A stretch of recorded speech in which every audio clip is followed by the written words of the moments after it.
the humble 2x2. The most popular base design in Rust, used by both new players and veterans.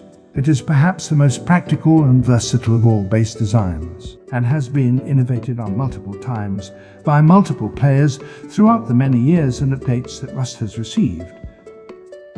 But this popularity also comes with the disadvantage of players being more accustomed to its vulnerabilities and the most effective way to raid it. In this tutorial, I will share with you how to fit all of this and more in a new and innovative 2x2 base design that is twice as expensive to raid, but only costs about 50% more to build. By retaining the basic footprint of a honeycombing 2x2, this unassuming base can avoid drawing the attention of larger groups and clans that a more complex base might encourage them to raid. The complexity and strength of this base, however, lies within it and the many building techniques that have been included in its construction. This 2x2 design is ideally suited to solo players, with its main emphasis being strength and security achieved through the use of bunkers and traps. The base includes a discrete loot room, an isolated TC, an isolated suicide bunker, a stability bunker that uses vending machines to block door access that only players with building permissions can open.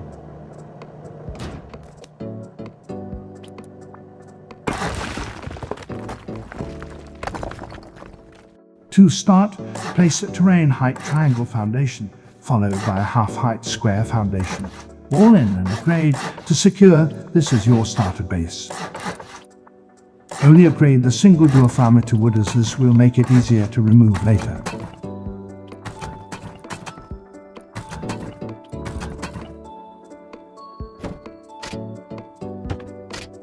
The base secured, you can place your storage boxes and necessary starter items such as sleeping bags and workbenches.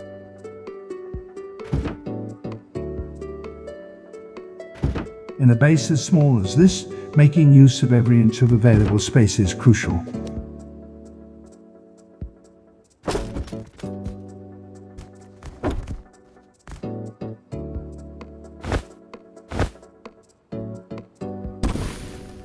To add an airlock, begin by placing half-height walls topped with full-height ones.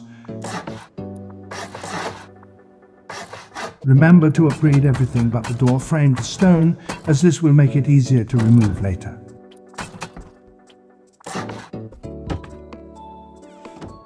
Next, add walls and a double door frame, and ideally a sheet metal double door to secure it.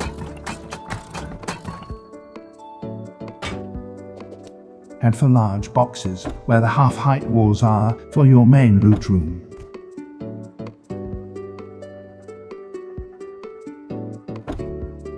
This can be difficult as the gaps to fit them are almost as tight as your mother's pussy. Next, add a square floor frame above the boxes. Upgrade to stone and repeat this step inside both of the raised square foundations. These floor frames provide the necessary stability to the front door's stability bunker. Removing this double door is necessary to be able to interact with and upgrade this particular floor frame. Next, place a low foundation followed by a raised triangle foundation. All in, under the single door frame to secure.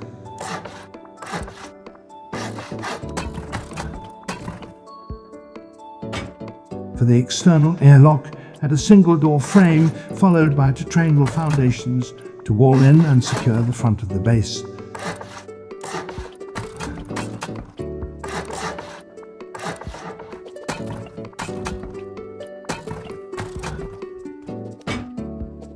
Next, add a half-height triangle floor frame to fit your large battery within.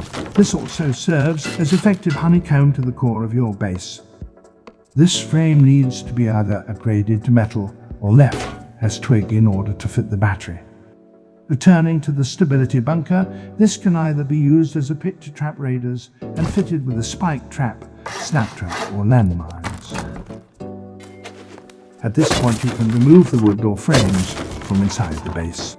Next, head outside to add honeycomb to the base. Begin by placing 3 raised triangle foundations and upgrade to stone. It is important to add the remaining honeycomb exactly as shown, so as to not add any additional stability that might compromise the bunker.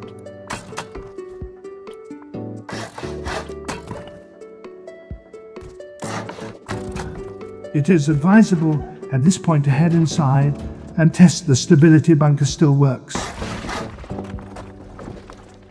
Add a double door frame and sheet metal door to your airlock to make a secure place for your furnaces.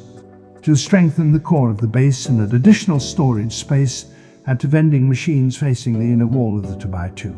It is important to not add a window frame in front of the TC before placing the vending machines, as you need the additional space to step backwards when placing the vending machines. Add a bed behind the vending machines so that you have a spawn point within the core. Upgrade the walls and foundation of the TC before placing the window frame, as these will be difficult to reach when honeycombed. And placing the window frame, check that it is not obscured by the small boxes on the triangle floor above the TC.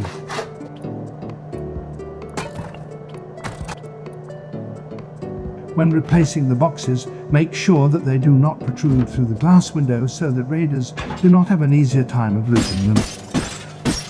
To secure the core and prevent enemies from deeping your base, place a wall and a drop boxes to transfer loot in and out.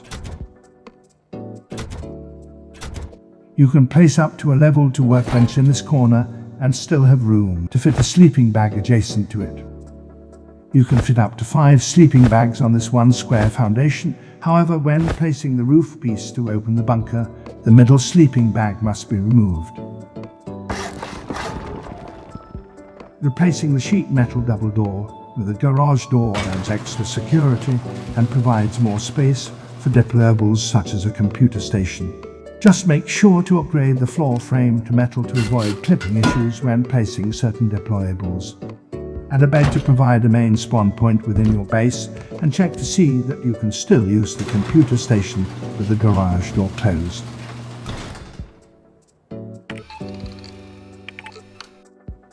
When honeycombing the outside of the base, remember to upgrade any internal honeycomb walls to metal before sealing them away.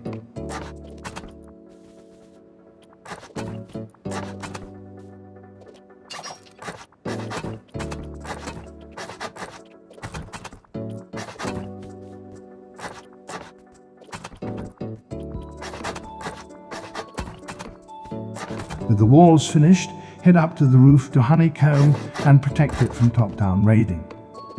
Always upgrade this section as it leads through to the main loot room. Start by placing half-height walls all around the perimeter of the main 2x2, then place for more walls in the center to prevent rocket splash damage. Adding ramps above each floor also adds additional difficulty for raiders and can make placing C4 and satchels difficult when under pressure.